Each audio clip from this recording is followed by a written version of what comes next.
Good afternoon મિત્રો. તમે લોકોએ કાલે 3 પ્રશ્નોના સરસ જવાબ આપ્યા, બધાને વેરી ગુડ. આજે પણ વિડીયોની વચ્ચે 3 પ્રશ્નો આપણે પૂછશું, તમારે મને જવાબ દેવાના છે અને ખાસ જોજો, એ સ્ક્રીન ઉપર આવશે, મેં ક્યાંય લખેલા હશે નહીં, એટલે વિડીયોને ખાસ ધ્યાનથી જોજો, બરાબર છે. હવે જોઈએ આપણે 5મી પદ્ધતિ, બાષ્પ અવસ્થા અથવા તો બાષ્પ કલા શુદ્ધિકરણ. બંને શબ્દો એક જ સરખા છે. હવે આ પ્રશ્ન છે ને 2 માર્ક અથવા તો MCQ ની અંદર પૂછાઈ શકે એવો છે, કેમ કે આની અંદર 2 પદ્ધતિઓ છે. નિકલના શુદ્ધિકરણ માટેની મોન્ડ કાર્બોનિલ પદ્ધતિ અને બીજી પદ્ધતિ જે છે એ ઝિર્કોનિયમ અને ટાઇટેનિયમ માટેની વાન આર્કેલ પદ્ધતિ, બરાબર છે.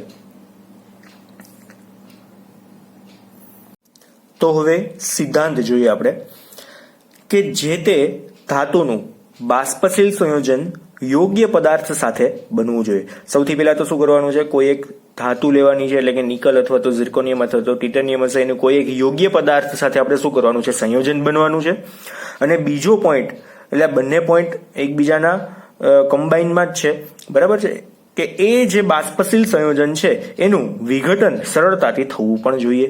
એટલે પહેલા જોઈન્ટ કરવાના છે, પછી પાછા એને વિઘટિત કરવાના છે, બરાબર છે. જોઈએ કઈ રીતે આ પ્રક્રિયા થાય છે. એટલે બંને પદ્ધતિમાં એક જ સરખા સિદ્ધાંત લાગુ પડે છે, એટલે આ સિદ્ધાંતને ખાસ યાદ રાખવાના છે.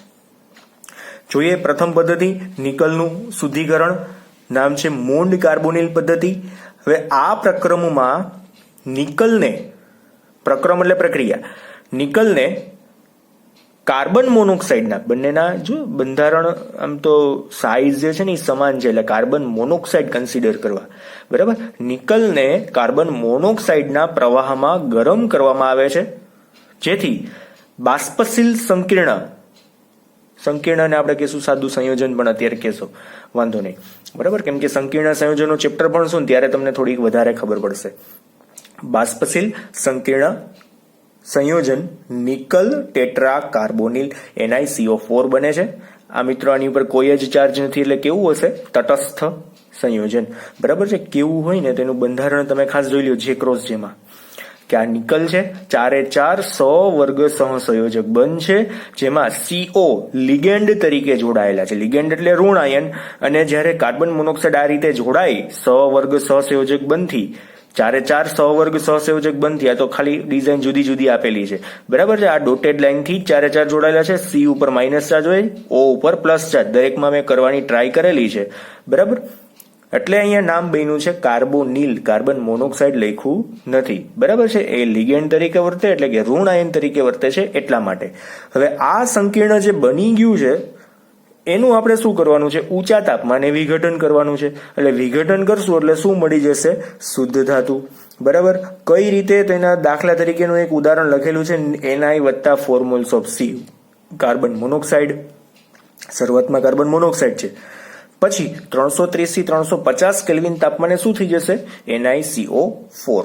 તો NiCO4 ની એનાથી પણ ઊંચા તાપમાને, એટલે કે 450 થી 470 કેલ્વિન તાપમાને પ્રક્રિયા કરશું એટલે શું થઈ જશે, કે આ જે સંયોજન છે એનું શું થઈ જશે, વિઘટન, અને નિકલ શુદ્ધ સ્વરૂપે મળશે. કાર્બન મોનોક્સાઇડ હતો એઝ ઇટ ઇઝ પાછો મળશે. તો મિત્રો આમાં ખાસ જોવાનું કે આ જે કાર્બન મોનોક્સાઇડ છે ને એનો ફરી પાછો આપણે ઉપયોગ શરૂઆતના પ્રક્રિયક તરીકે કરી શકશું, બરાબર છે. ખાલી અહીંયા શુદ્ધિકરણ કરીને ઉપયોગમાં લેવાનું હોય છે. એટલે આ એક ખાસ કે નિપજનો જે કાર્બન મોનોક્સાઇડ છે એ પ્રક્રિયકના કાર્બન મોનોક્સાઇડ તરીકે આપણે ઉપયોગમાં લઈ શકીએ ખરી, બરાબર. બહુ સહેલી પદ્ધતિ છે. હવે આપણે 2-3 પ્રશ્નોની જે વાત હતી એ હું તમને કહી દઉં, બરાબર છે. ખાસ ધ્યાનથી સાંભળજો. પહેલો પ્રશ્ન તમારો, ઝોન શુદ્ધિકરણથી કઈ ધાતુઓનું શુદ્ધિકરણ કરી શકાય. ઝોન શુદ્ધિકરણથી કઈ ધાતુઓનું શુદ્ધિકરણ કરી શકાય. તમારે માત્ર સંજ્ઞા આપીને જવાબ લખવાનો છે, બરાબર છે. જવાબમાં માત્ર ને માત્ર સંજ્ઞા જ લખવાની છે. હવે બીજો પ્રશ્ન ખાસ જોજો કે દ્રવ ગલન પદ્ધતિથી કઈ ધાતુનું શુદ્ધિકરણ કરી શકાય. દ્રવ ગલન પદ્ધતિથી કઈ ધાતુનું શુદ્ધિકરણ કરી શકાય, આ ખાસ તમારે મને કહેવાનું છે, બરાબર. અને ત્રીજો પ્રશ્ન, આના પછીનો ત્રીજો પ્રશ્ન જોઈએ. ત્રીજો પ્રશ્ન શું હશે, મર્ક્યુરી ને શુદ્ધિકરણ કરવા માટે કઈ પદ્ધતિનો ઉપયોગ કરાય છે? મર્ક્યુરીના શુદ્ધિકરણ કરવા માટે કઈ પદ્ધતિનો ઉપયોગ કરાય છે? બરાબર, આ જવાબ તમારે મને દેવાના છે. આઈ હોપ તમે લોકોએ પ્રશ્ન બહુ વ્યવસ્થિત સાંભળ્યા છે. હવે આપણે આગળ વધીએ. વાન આર્કેલ પદ્ધતિ જે પહેલા સિદ્ધાંત મુજબ જ કામ કરે છે. બરાબર છે, એટલે પહેલા સિદ્ધાંત એટલે 1 અને 2 નંબરને જોતા હો, વળી પાછો ઓલો જે સિદ્ધાંત હતો એની ઉપર આધાર રાખે છે. એમ વળી પાછું કંઈક નવું વિચારશો કે પહેલો જ સિદ્ધાંત, બીજો નહીં. એટલે સંયોજન કરવાનું છે, વિઘટન કરવાનું છે. જોઈએ કઈ રીતે. ઝિર્કોનિયમ અને ટિટેનિયમના શુદ્ધિકરણ માટેની પદ્ધતિ નામ આવશે વાન આર્કેલ પદ્ધતિ. પર્સનલી 2 માર્કમાં પૂછાઈ શકે એવી છે, આઈએમપી પણ છે. આ પદ્ધતિ બંને ધાતુમાં રહેલી, ખાસ યાદ રાખવાનું છે, O2 અને N2 ઓક્સિજન અને નાઇટ્રોજનની અશુદ્ધિને દૂર કરવા માટે ઉપયોગી છે. હવે આને તમારે ખાસ જોવાનું છે, એમસીક્યુમાં પૂછાઈ શકે એવું છે. બહુ યાદ રાખજો, ભૂલાઈ જાય એવું પોઈન્ટ છે કે O2 અને N2 ના શુદ્ધિકરણ માટે ઉપયોગી છે. નિકલની અંદર આવું કઈ જોવા મળતું નથી, આની અંદર આવું કંઈક થાય છે. બરાબર, એટલે નિકલ લખાઈ ન જાય, ખાસ ધ્યાન રાખવાનું છે તમારે. પદ્ધતિ જોઈએ. અપરિષ્કૃત એટલે કે અશુદ્ધ, તમને લોકોને ખ્યાલ જ છે શબ્દ અપરિષ્કૃત. અશુદ્ધ ધાતુને I2 સાથે શૂન્ય અવકાશ કરેલા પાત્રમાં ગરમ કરવામાં આવે છે. અપરિષ્કૃત ધાતુને I2 સાથે શૂન્ય અવકાશ કરેલા પાત્રમાં ગરમ કરવામાં આવે છે, જેથી ધાતુ આયોડાઇડ સંયોજન બને છે.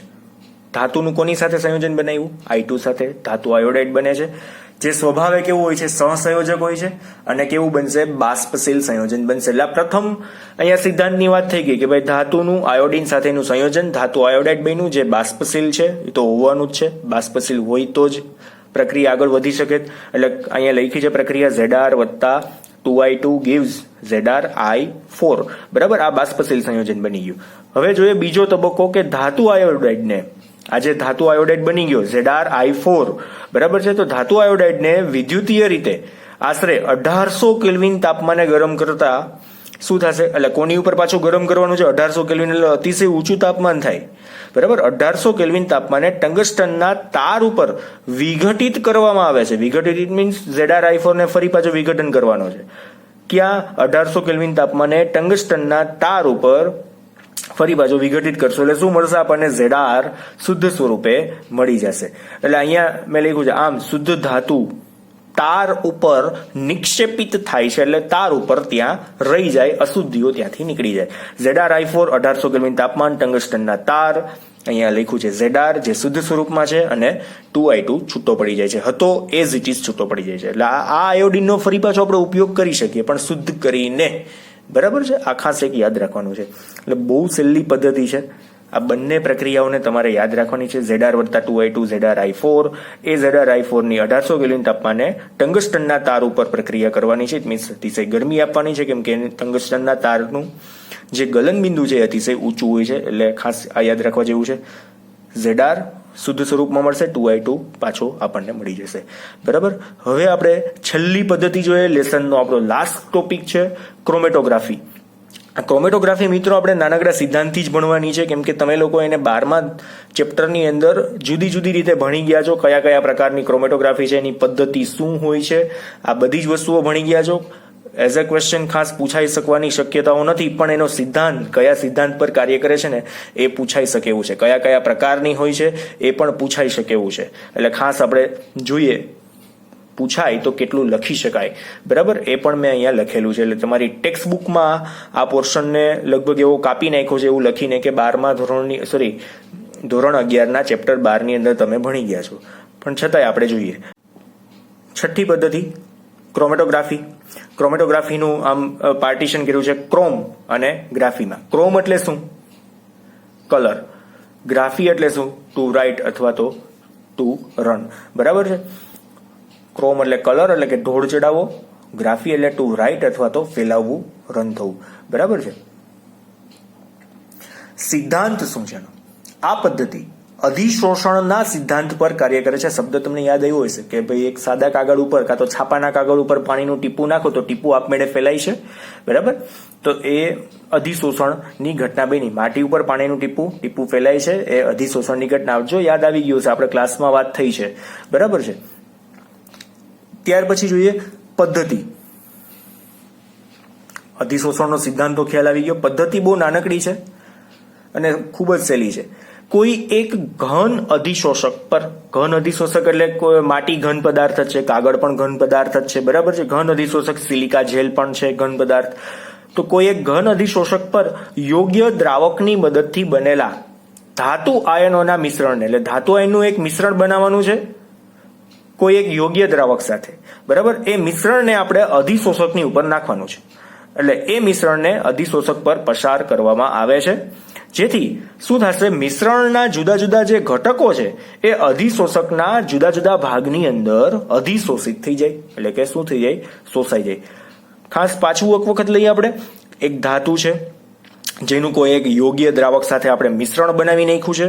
હવે એ મિશ્રણને કોઈ એક ચોક્કસ જે ઘન અધિશોષક છે, ઘન અધિશોષક કયા કયા હોય મેં તમને કીધા, બરાબર છે. કાગળ હોય, અધરવાઇઝ સિલિકા જેલ, માટી, આ બધી પ્રકારના એ બધાને ઘન અધિશોષક કહેવાય, જે શોષવાનું કામ કરે છે, બરાબર. તો આની ઉપર આપણે આવા મિશ્રણને એડ કરવાનું છે. એટલે માટી ઉપર નથી કરવાનું, માટી કોઈ ક્રોમેટોગ્રાફીનો પાર્ટ નથી. આ સાદું એક્ઝામ્પલ હતું, વળી પાછું માથે ન ઓઢી લેતા એમ. માટી એ આવે, હા, એ નો આવે, બરાબર. આ કાગળ, સિલિકા જેલ, Al2O3 આ બધા બરાબર, એ અધિશોષકની અંદર આવે છે, એટલા માટે. તો આની અંદર આ મિશ્રણને ઉમેરી એટલે શું થાય કે મિશ્રણ છે એ અધિશોષકના જુદા જુદા ભાગની અંદર શોષાઈ જાય છે, અને શબ્દો આપણે કહી શકીએ અધિશોષિત થાય છે, બરાબર. તો હવે શું કરવાનું છે કે એ અધિશોષિત જે ભાગ છે, હવે આ ભાગોને અલગ કરીને નિક્ષાલક દ્વારા આપણે ફરી પાછી એમાંથી ધાતુ છૂટી પાડી શકાય છે. એટલે મેં અહીંયા એકાદી ક્રોમેટોગ્રાફીનો છે ને એનિમેશન વિડીયો પણ મૂકેલો છે, એટલે તમને આમ લગભગ તો ખ્યાલ આવી જ જશે, બરાબર. અને નું આવે ને તો છતાંય આપણે ક્લાસમાં એને ડિસ્કસ કરી શકશું ખરી, બરાબર છે. કેમ કે આ પ્રેક્ટિકલ બેઝ વસ્તુ છે જે અત્યારે આપણને સીધું ખાલી થિયરીથી ખબર પડશે નહીં, પણ હું તમને અહીંયા એનિમેશન વિડીયો છે એટલે લગભગ તમને ઘણી બધી મદદ થઈ જશે કે કઈ રીતે આ પ્રક્રિયા કામ કરે છે, બરાબર. તો અહીંયા શું કર્યું, અધિશોષિત જે ભાગ હતા એને અલગ કરીને નિક્ષાલક દ્વારા, કોના દ્વારા, નિક્ષાલક દ્વારા, એ કોઈ પ્રક્રિયક સમજવો, નિક્ષાલક દ્વારા ધાતુને છૂટી પાડીને એમાંથી આપણે શુદ્ધ ધાતુ મેળવી શકીએ ખરી, બરાબર. હવે આના પ્રકાર જોઈએ કે કયા કયા પ્રકારની ક્રોમેટોગ્રાફી હોય છે. આ ખાસ સમજવા જેવું છે ને એમસીક્યુમાં પૂછાય છે. એમાં પહેલો પોઈન્ટ એમસીક્યુમાં ખાસ પૂછાય છે કે Al2O3 જેવા ઘન અધિશોષક પર કાચની નળીમાં, જેનું મેં એનિમેશન વિડીયો બનાવેલો છે, એ Al2O3 જેવા ઘન અધિશોષક, હમણાં જ હું શબ્દ બોલ્યો તો ઘન અધિશોષક કયા કયા છે, કાગળ હોઈ શકે, Al2O3 હોઈ શકે, સિલિકા જેલ છે એ હોઈ શકે, બરાબર છે. Al2O3 જેવા ઘન અધિશોષક પર કાચની નળીમાં થતી હોય ક્રોમેટોગ્રાફી, તેનું નામ શું હોય, કોલમ ક્રોમેટોગ્રાફી. ફિલ્ટર પેપર એટલે કે કાગળ ઉપર થતું હોય, ફિલ્ટર પેપરની પટ્ટી ઉપર થતું હોય તેને આપણે કહેવાય પેપર ક્રોમેટોગ્રાફી. અને અનુક્રમે વાયુ અને પ્રવાહી દ્વારા જો કોઈ એક ક્રોમેટોગ્રાફી થતી હોય તો એનું નામ આપણે શું કહી શકશું, ગેસ અથવા અને લિક્વિડ ક્રોમેટોગ્રાફી. વાયુ માટે ગેસ ક્રોમેટોગ્રાફી અને પ્રવાહી માટે લિક્વિડ ક્રોમેટોગ્રાફી. લિક્વિડ ક્રોમેટોગ્રાફીના એ પાછા પ્રકાર છે. હવે એ આપણે આગળ જ્યારે ભણશું ત્યારે તમને ધીમે ધીમે ખબર પડશે. આ ચેપ્ટરમાં અહીંયા સુધીની જ વાતો છે. તો મિત્રો આપણે અહીંયા ચેપ્ટર આજે આખું કમ્પ્લીટ કર્યું છે. આઈ હોપ તમે લોકો ઘણું બધું સમજ્યા છો. જે નથી સમજ્યા એ લોકોએ મને પ્રશ્ન પૂછ્યા પણ છે. જે લોકો રેગ્યુલર છોકરાઓ છે એ લોકોને લગભગ ઘણું બધું ખબર પડી છે, બરાબર છે. છતાંય આપણે જો કંઈ ડાઉટ હોય તો ક્લાસમાં ડિસ્કસ કરી શકશું. મેં એવું કીધું છે કે ડાઉટ્સની એક નોટ પ્રિપેર કરજો. દરેક વિષય માટે, દરેક લેક્ચર માટે આવા પેજ હોવા જોઈએ કે તમારા જે પણ જગ્યાએ ક્વેશ્ચન છે ક્યાંક લખી નાખો. કેમ કે અહીંયા ઓનલાઈન આપણે એટલું બધું પોસિબલ રહેતું નથી. તમે મારા લેક્ચર જુઓ જ છો, કાગળ ઉપર અને પેન સાથે જ લેક્ચર લઈ શકાય છે. બહુ ખાસ કઈ ફેસિલિટી હોતી નથી, એટલે ખાસ મહેનત કરતા રહેજો. આપણું અહીંયા ચેપ્ટર નંબર 6 12મા ધોરણનું કમ્પ્લીટ થઈ ગયું છે. બધાને ખૂબ ખૂબ ધન્યવાદ. Thank you. વાંચતા રહેજો. In another refining technique, which is vapor phase refining, the impure metal is first converted into its volatile compound. The volatile compound is then decomposed to give pure metal. It is essential for this technique that the volatile compound of the metal should be easily formed and easily decomposed. Let us consider nickel. Nickel reacts with carbon monoxide to form a volatile nickel tetracarbonyl complex at a temperature of 330 to 350 Kelvin. The nickel tetracarbonyl is then heated to 450 to 470 Kelvin, where it decomposes to give pure nickel and carbon monoxide. This method is known as Mons process for refining nickel. Another example of vapor phase refining is the Van Arkel-de Boer method for the purification of titanium and zirconium. In this method, titanium or zirconium, which contain oxygen and nitrogen as impurities, are heated in an evacuated vessel with iodine to form the volatile titanium tetraiodide or zirconium tetraiodide. The metal iodide is then decomposed on a white-hot tungsten filament at 1800 Kelvin to give the pure metal. Now let's move on to the last refining technique, chromatographic methods.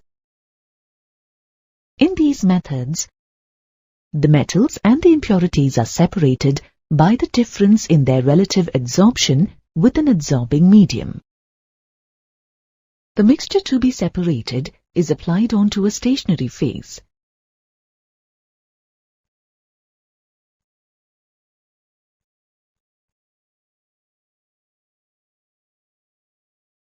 And a mobile phase is allowed to run slowly over the stationary phase. The components in the mixture get partitioned between the mobile phase and the stationary phase, and thus get separated.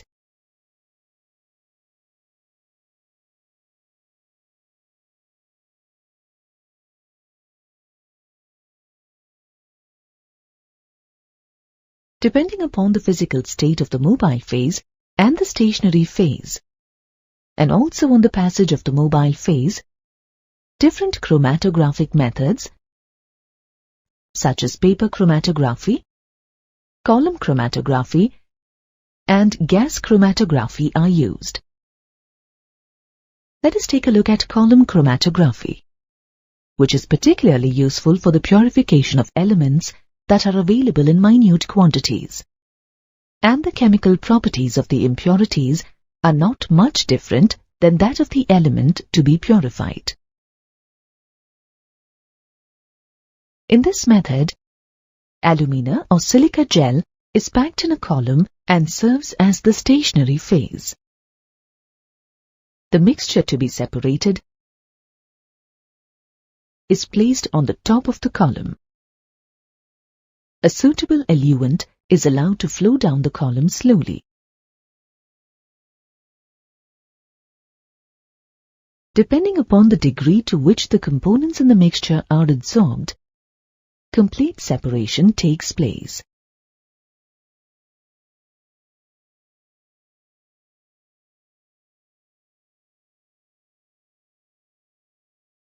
Let us now study the uses of some commercially important